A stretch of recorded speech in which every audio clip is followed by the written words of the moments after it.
Hi everyone, welcome to my channel. ఈ వీడియోలో ఈ మోడల్ బ్లౌజ్ ఎలా స్టిచ్ చేసుకోవాలనేది చూపిస్తాను. ఫుల్ కటింగ్ని ఈ వీడియోలో చేయించట్లేదు. ఈ డిజైన్ కోసం బ్యాక్ షోల్డర్ని ఫుల్ షోల్డర్ తీసుకోవాలి. ఇలా నేను చూపిస్తున్నట్టుగా బ్లౌజ్ని హాఫ్గా ఫోల్డ్ చేసి, బార్డర్ పెద్దగా వచ్చింది, సో కింద కొంచెం బార్డర్ ఉండేలా ఇలా కట్ చేశాను. ఇప్పుడు ఆ బార్డర్నే మన డిజైన్కి యూజ్ చేస్తాం. అటువైపు వచ్చిన బార్డర్ చిన్నగా వచ్చింది. ఇప్పుడు లైనింగ్ని, మెయిన్ క్లాత్ని ఇలా నేను చూపిస్తున్నట్టుగా గమ్ పెట్టండి. గమ్ పెట్టి ఐరన్ చేస్తే ఇది స్టిక్ అయిపోతుంది.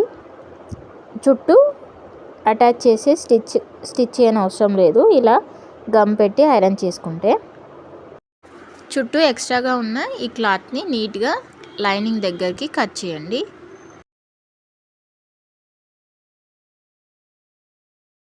బ్యాక్ పీస్ని ఇలా సమానంగా ఫోల్డ్ చేయండి. ఇప్పుడు ఫోల్డింగ్ కదలకుండా షోల్డర్ దగ్గర ఒక పిన్, అలాగే నెక్ డీప్ దగ్గర ఒక పిన్ కదలకుండా పెట్టుకోండి. బ్యాక్ హైట్ వచ్చేసి 14.5 inch, shoulder 7 inches, arm round కూడా 7 ఇంచెస్. ఇలా మార్క్ చేసుకొని కట్ చేసుకోండి. చెస్ట్ లూజ్ వచ్చేసి 10 ఇంచెస్, 8 ఇంచెస్ తయారీ. ఇప్పుడు మనం నెక్ ఎలా కట్ చేసుకోవాలో ఇప్పుడు చూపిస్తాను. షోల్డర్ దగ్గర నుంచి 3 ఇంచ్కి ఇలా మార్క్ చేసుకోండి. నెక్ డీప్ వచ్చేసి 3 ఇంచెస్. ఇలా రౌండ్గా డ్రా చేసేయండి. ఇలా స్క్వేర్గా గీసుకొని రౌండ్గా డ్రా చేసుకుంటే రౌండ్ అనేది సరిగ్గా వస్తుంది. బిగినర్స్ అయితే ఇలా స్క్వేర్ డ్రా చేసుకొని రౌండ్గా నెక్ని డ్రా చేసి కట్ చేసేయండి. ఇప్పుడు పిన్స్ తీసేసి నెక్ ఎలా కట్ చేసామో అలా ఒక స్టిచ్ వేసేయండి. ఈ నెక్ స్టిచ్ చేసేటప్పుడు టంచన్ మందం పట్టుకొని ఇలా స్టిచ్ చేయండి. తర్వాత దీనికి పైపింగ్ సిల్వర్ కలర్లో పైపింగ్ వేయండి. ఎందుకంటే బార్డర్ సిల్వర్ కలర్లో వచ్చింది, సో సిల్వర్ కలర్ పైపింగ్ని యూజ్ చేయండి.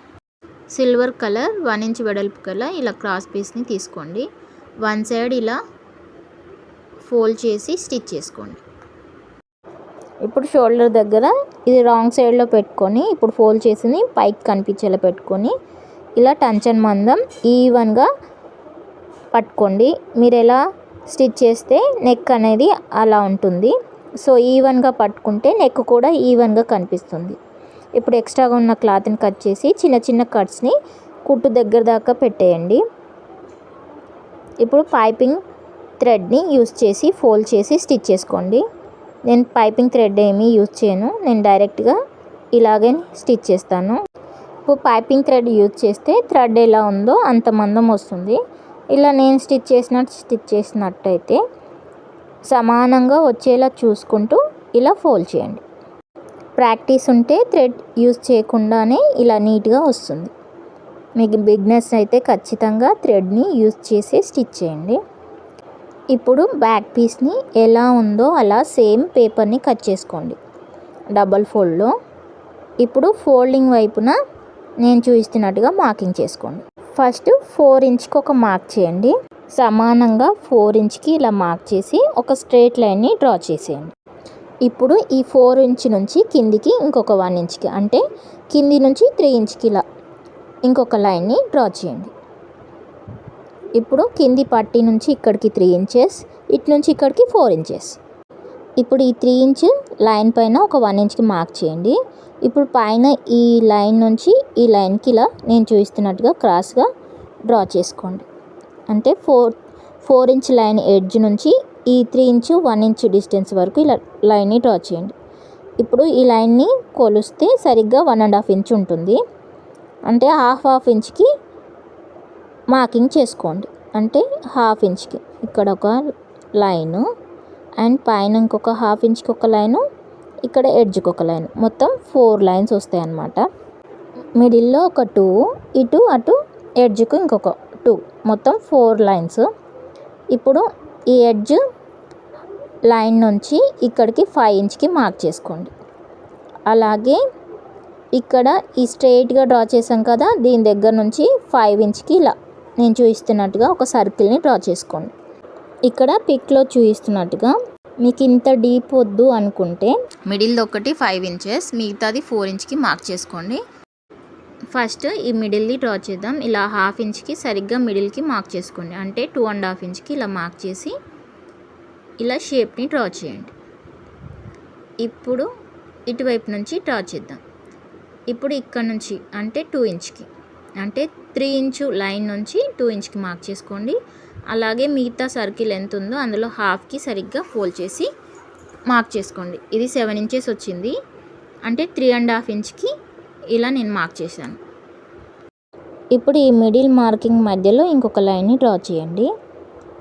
ఇప్పుడు ఇలా సెకండ్ లైన్ నుంచి ఇలా నేను చూపిస్తున్నట్టుగా 1 ఇంచ్ వెడల్పు వచ్చేలా ఇలా డ్రా చేయండి. మిడిల్కి సరిగ్గా లైన్ని డ్రా చేసుకొని అటు 1/2 ఇంచు ఇటు 1/2 ఇంచు ఇలా కరువుగా డ్రా చేయండి. ఇప్పుడు కిందిది వచ్చేసి ఈ లైన్కి టచ్ అయ్యేలా డ్రా చేయండి. ఇప్పుడు దీనికి ఇలా నేను చూపిస్తున్నట్టుగా ఇటు 1/2 ఇంచు అటు 1/2 ఇంచు అంటే ఈ 3 పెటల్స్కి మధ్యలో 1/2 ఇంచు డిస్టెన్స్ ఉండాలి. ఇప్పుడు కిందిది అనేది ఈ 3 ఇంచ్ లైన్కి కలిసేలా మార్క్ చేసి ఇలా నేను చూపిస్తున్నట్టుగా కట్ చేయండి. ఇక్కడ ఒక 1/2 ఇంచ్ కంటే కొంచెం ఎక్కువే ఉంటుంది. ఇలా నేను చూపిస్తున్న ఎలా డ్రా చేసామో అలా కట్ చేయండి. ఇప్పుడు ఇక్కడ నుంచి ఇలా కట్ చేయండి. ఇప్పుడు ఇక్కడ కూడా ఒక 1/2 ఇంచ్ ఉంటుంది.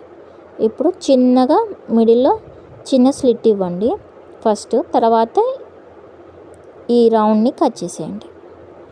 ఇప్పుడు ఒకసారి ఓపెన్ చేయండి. మనకు కావాల్సిన షేప్ వచ్చిందో లేదో చెక్ చేసుకోండి. నాకు సరిగ్గా వచ్చింది. ఇప్పుడు దీన్ని పెట్టి మనం మెయిన్ క్లాత్ని కట్ చేసుకోవాలి. బ్యాక్ పీస్ని ఇలా సమానంగా ఫోల్డ్ చేయండి. తర్వాత కదలకుండా పిన్స్ పెట్టేయండి.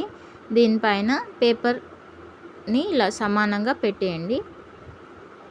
పెట్టిన తర్వాత చాక్ పీస్ తీసుకొని ఈ మార్కింగ్ ఎలా ఉందో అలా డ్రా చేయండి. ఒక 1/2 ఇంచు లోపలికి డ్రా చేయండి. ఇది 1 ఇంచ్ వెడల్పులో మనం డ్రా చేసుకున్నాం కదా పెటల్స్ని. కట్ చేసేటప్పుడు ఒక 1/2 ఇంచ్ తగ్గించి కట్ చేసుకోండి. ఎందుకంటే మళ్ళీ స్టిచ్ చేసి ఉల్టా తీసేటప్పుడు అది 1.5 ఇంచ్ అవుతుంది. ఒక 1/2 ఇంచ్ తగ్గిస్తే 1 ఇంచ్ వెడల్పులో వస్తుంది. సో ఇలా 3/4 ఇంచు డిస్టెన్స్లో ఉండాలన్నమాట. ఇప్పుడు కట్ చేసేటప్పుడు ఖచ్చితంగా పెటల్కి మధ్యలో ఇలా పిన్స్ పెట్టుకోండి. అప్పుడే షేప్ అనేది ఖరాబ్ కాదు. ఇలా కింద నేను చూపిస్తున్నట్టుగా ఇలా కట్ చేసేయండి. ఇందాకలా పేపర్కి ఎలా కట్ చేసుకున్నామో సేమ్ అదే విధంగా కట్ చేసుకోండి. పేపర్ కన్నా మధ్యలో తీసే ఈ క్లాత్ని ఇంకా కొంచెం తక్కువగానే తీయండి. కట్ చేసేటప్పటికి ఇది 1 ఇంచ్ కన్నా కొంచెం ఎక్కువ అవుతుంది. ఫోల్డింగ్లో పోతుంది కాబట్టి ఇలా నేను చూస్తున్నట్టుగా కట్ చేసేయండి. ఇలా కట్ చేశాక ఇక్కడ మిడిల్లో ఇలా స్లిట్ ఇచ్చేసి ఈ షేప్ని కూడా కట్ చేసేయండి. ఇక్కడ మిడిల్ జాయింట్ ఉంటుంది ఈ మధ్యలో పెటల్కి, దీనికి కూడా జాయింట్ని కట్ చేసేయండి. ఇప్పుడు ఒక స్టిచ్ వేసుకోవాలి. ఇక్కడ నుంచి మళ్ళీ ఇక్కడ వరకు స్టిచ్ చేసుకోవాలి. ఇప్పుడు ఎలా స్టిచ్ చేసుకోవాలనేది ఇప్పుడు చూపిస్తాను. ఇలా స్టిచ్ చేసుకుంటే మెయిన్ క్లాత్ లైనింగ్ అనేది కొంచెం ముడతలు పోకుండా ఉంటుంది మళ్ళీ స్టిచ్ చేసేటప్పుడు.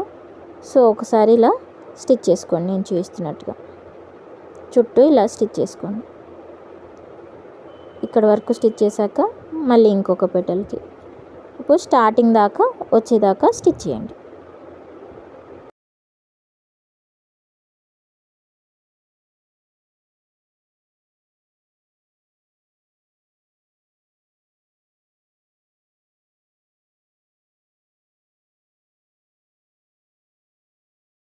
స్టిచ్ చేశాక ఇలా ఉంటుంది. దీనికోసం ఈ షేప్కి సరిపడా లైనింగ్ని కట్ చేసుకోండి. దీనికి క్యాన్వాస్ని అటాచ్ చేసి క్యాన్వాస్ని ఇలా సమానంగా ఫోల్డ్ చేసి ఒక మిడిల్ మార్క్ని చేసుకోండి. ఇప్పుడు మెయిన్ క్లాత్ని కింది వైపు, లైనింగ్ని పై వైపు కనిపించేలా ఈ మిడిల్ పెటల్ని ఇక్కడ కదలకుండా పిన్ పెట్టేయండి. ఇప్పుడు మిగతా వాటిని ఇలా నీట్గా సర్దుకోండి. అలాగే ఈ 5 పెటల్స్కి 5 పిన్స్, మిడిల్ దగ్గర ఒక పిన్ నేను చూపిస్తున్నట్టుగా పెట్టేసేయండి. ఇందాకలో ఎలా స్టిచ్ చేసామో సేమ్ అలాగే స్టిచ్ చేయాలి. స్టార్టింగ్ ఇక్కడ నుంచి స్టార్ట్ చేసి మళ్ళీ ఇక్కడ వరకు వచ్చేలా. కాకపోతే ఇక్కడ పెటల్స్ దగ్గర కొంచెం 1/2 ఇంచు గ్యాప్ విడిచిపెట్టి స్టిచ్ చేసుకోవాలి. ఎలా అనేది ఇప్పుడు చూపిస్తాను. ఈ పెటల్ నుంచి ఇంకొక పెటల్ మిడిల్ వరకు ఇక్కడ కాంట దగ్గర రౌండ్గా తిప్పండి. ఈ ఎడ్జ్ దగ్గర బాగా రబ్ చేసి ఇక్కడ ఈ 1/2 ఇంచుని కుట్టకుండా విడిచిపెట్టాలన్నమాట. ఇప్పుడు ఇంకొక 1/2 ఇంచు ఇక్కడ ఈ ఎడ్జ్కి, అంటే కటింగ్ ఎడ్జ్ నుంచి ఇక్కడికి కుట్టకూడదు. మళ్ళీ ఇక్కడ బాగా రబ్ చేసి ఇక్కడ రౌండ్ సరిగ్గా తిరిగేలా చూసుకుంటూ మళ్ళీ ఇక్కడ ఎడ్జ్ వరకు రండి. ఇక్కడ కూడా రబ్ చేసి ఇక్కడ ఒక 1/2 ఇంచ్ డిస్టెన్స్ విడిచిపెట్టి ఇక్కడ మళ్ళీ రబ్ చేసి స్టార్ట్ చేయండి. సేమ్ ఇదే ప్రాసెస్లో ఈ 5 పెటల్స్ని ఇలాగే స్టిచ్ చేసుకోవాలి. రౌండ్ తిరిగే దగ్గర మాత్రం ఒక స్టిచ్ వేసిన తర్వాత ఇలా తిప్పుకోండి. ఇలా తిప్పేసి మళ్ళీ ఇక్కడ ఎడ్జ్ వరకు వచ్చాక ఇక్కడ రబ్ చేయండి. మళ్ళీ ఇక్కడ రబ్ చేశాక ఒక 1/2 ఇంచ్ డిస్టెన్స్ విడిచిపెట్టి ఇలా నేను చూస్తున్నట్టుగా మళ్ళీ రబ్ చేసి స్టార్ట్ చేయండి.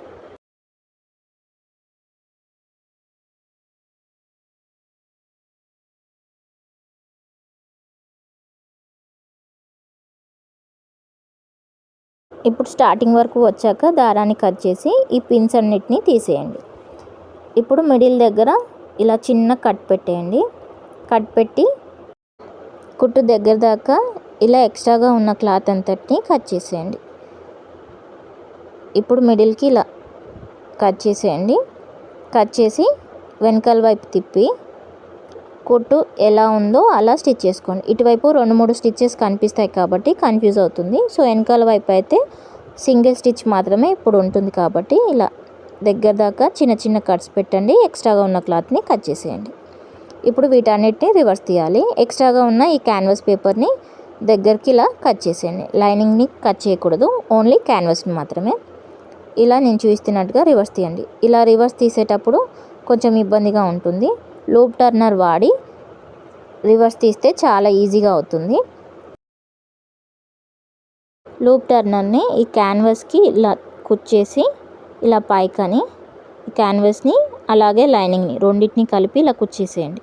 తర్వాత ఇలా పైకని ఇలా లాగితే ఈజీగా వచ్చేస్తుంది. సేమ్ ఇదే ప్రాసెస్లో మిగతా మూడింటిని కూడా రివర్స్ తీసుకోండి. ఈ లైనింగ్ అంతటిని వెనకాల వైపు తిప్పేసి నీట్గా ఒకసారి ఐరన్ చేసేయండి. సెట్ అయిపోతుంది. ఇలా సర్దుకున్న తర్వాత ఐరన్ చేసేయండి. ఇప్పుడు దీనిపైన ఒక అనుగుడు స్టిచ్ అనేది వేసుకోండి. అనుగుడు స్టిచ్ వేశాక నీట్గా కనిపిస్తుంది. కింద పట్టీని ఎలా కట్ చేసుకోవాలనేది ఇప్పుడు చూపిస్తాను. ఇప్పుడు ఇందాకలా యూజ్ చేసిన ఈ పేపర్ని యూజ్ చేసి మనం కింద పట్టీని కట్ చేసుకోవాలి. ఇక్కడ 3 ఇంచు లైన్ దగ్గర నుంచి ఒక 1/2 ఇంచు పైకి, అంటే 4 ఇంచ్ లైన్ 3 ఇంచ్ లైన్కి సరిగ్గా మిడిల్ లైన్ని డ్రా చేయండి. తర్వాత ఇలా క్రాస్గా డ్రా చేయండి. ఇక్కడ నుంచి కింది పేపర్ ఎన్ని ఇంచులు ఉంటుందంటే ఈ థర్డ్ లైన్ నుంచి ఈ పేపర్ హైట్ వచ్చేసి 2 ఇంచెస్ ఉండాలి. ఇలా 2 ఇంచెస్ అంటే ఇక్కడ నుంచి ఒక 3 ఇంచెస్ ఉంటుంది. ఇలా నేను చూపిస్తున్నట్టుగా క్రాస్గా డ్రా చేసుకోండి. ఇప్పుడు ఎలా డ్రా చేసుకున్నామో అలా కట్ చేసేది. కింది వైపు కూడా ఎంత ఎక్స్ట్రాగా ఉందో అంత పేపర్ని కట్ చేసేయండి, సైడ్స్ అండ్ కింది వైపున. ఈ పేపర్ని యూజ్ చేసి క్యాన్వాస్ని సేమ్ ఇదే సైజులో కట్ చేసుకోండి. ఇప్పుడు ఈ షేప్ ఎలా ఉందో అలా కట్ చేసేయండి. కింది వైపు కూడా సమానంగా కట్ చేసేయండి. ఇప్పుడు ఇది హ్యాండ్ దగ్గర మనం కింద బార్డర్ని ఎక్స్ట్రాగా ఉంచుకున్నాం కదా, ఆ బార్డర్ని ఇక్కడ యూజ్ చేయాలి. ఇప్పుడు దీనిపైన ఒకసారి పెట్టి చూసుకోండి. ఫోల్డ్ చేస్తే ఎంత వస్తుందో చూపిస్తాను. ఇలా వస్తుంది. ఇది సరిగ్గానే వచ్చింది. సరిగ్గా రాలేదనుకుంటే కొంచెం ఈ డిజైన్ని అడ్జస్ట్ చేసుకోవచ్చు. నాకు ఇది సరిపోయింది. ఇప్పుడు దీన్ని హ్యాండ్ దగ్గర మిగిల్చుకున్న ఈ బార్డర్కి ఐరన్ చేసి స్టిక్ చేయండి. తర్వాత ఎక్స్ట్రాగా ఉన్న క్లాత్ అంతని దగ్గరికి కట్ చేసేయండి. ఇప్పుడు పై వైపు ఇలా 1.5 ఇంచ్ వెడల్పు గల ఈ సిల్వర్ క్రాస్ పీస్ని ఇలా డబల్ ఫోల్డ్ చేసి పైపింగ్ని వేసుకోండి. పైపింగ్ని ఇలా స్టిచ్ చేసి అవతల వైపు తిప్పి ఇంకొక స్టిచ్ వేసుకుంటే మనకు కావాల్సిన షేప్ అనేది సరిగ్గా వస్తుంది. ఇక్కడ తిరిగే దగ్గర కొంచెం కేర్ఫుల్గా మలుపుకోండి. ఇలా వస్తుంది. ఇప్పుడు దీన్ని ఈ బ్యాక్ పీస్ పైన ఇలా సెట్ చేసుకోండి. మిడిల్ సరిగ్గా పెట్టుకొని ఇక్కడ కదలకుండా ఈ రెండింటిని కలుపుతూ ఇలా పిన్ పెట్టేయండి. ఇక్కడ పిన్ పెట్టిన తర్వాత ఇక్కడ నడుం దగ్గర కూడా పిన్ పెట్టాలి. ఈ నడుం దగ్గర పిన్ అనేది 2.5 ఇంచ్కి మార్క్ చేసుకొని అక్కడ పిన్ పెట్టేయండి. ఇప్పుడు ఇటువైపు 2.5 ఇంచ్కి ఇలా స్ట్రైట్గా డ్రా చేసి కదలకుండా పిన్ పెట్టేయండి. సేమ్ ఇదే విధంగా అటువైపు కూడా 2.5 ఇంచ్కి మార్క్ చేసుకొని పిన్ పెట్టేయండి. ఇలా షేప్ని కదలకుండా పిన్ పెట్టుకుంటే షేప్ అనేది సరిగ్గా వస్తుంది. ఇలా పిన్ పెట్టాక ఈ మిడిల్ దగ్గర ఇంకొక పట్టీ ఉంది కదా, దాన్ని కూడా కదలకుండా మీరు పిన్ పెట్టుకోవాలనుకుంటే పెట్టేసుకోండి. ఇప్పుడు లైనింగ్ వైపు తిప్పి బ్యాక్ లైనింగ్ ఎలా ఉందో అలా స్టిచ్ చేసుకోండి. ఫస్ట్ ఈ పట్టీని స్టిచ్ చేస్తే కిందిది అనేది జారి మనకు షేప్ అనేది సరిగ్గా రాదు. సో కింద ఈ ఎడ్జ్ని కింద బార్డర్కి ఇలా సమానంగా పెట్టుకొని స్టిచ్ చేసుకోండి. తర్వాత ఈ షేప్ని స్టిచ్ చేసుకోండి. ఇలా స్టిచ్ చేసుకుంటే ఈ కింద కర్వ్ అనేది ఇలా కిందికి జారదు. ఈ 4 పెటల్స్ పైన రౌండ్గా కాటన్ క్లాత్ని స్టిచ్ చేసి హెమ్మింగ్ చేసుకోండి. ఇప్పుడు పైనంగా ఇది ఎలా పెట్టుకున్నామో అలా పైపింగ్ స్టిచ్ పైన సేమ్ ఇందాకలా పైపింగ్ స్టిచ్ వేసుకున్నాం కదా, దా స్టిచ్ పైన ఇంకొక స్టిచ్ వేసుకోండి. ఇప్పుడు పిన్స్ని తీసేస్తూ మళ్ళీ ఒకసారి సర్దుకుంటూ స్టిచ్ చేసుకోండి. ఈ పెటల్స్ దగ్గర పెటల్కి ఇలా రబ్ చేయండి. రబ్ చేస్తే ఇది అనేది ఊడిపోకుండా ఉంటుంది. ఇలా ఇక్కడ మళ్ళీ రబ్ చేయండి. ఈ 4 పెటల్స్కి రబ్ చేసేయండి. ఇలా పిన్స్ తీస్తూ నేను చూపిస్తున్నట్టుగా స్టిచ్ చేసుకోండి.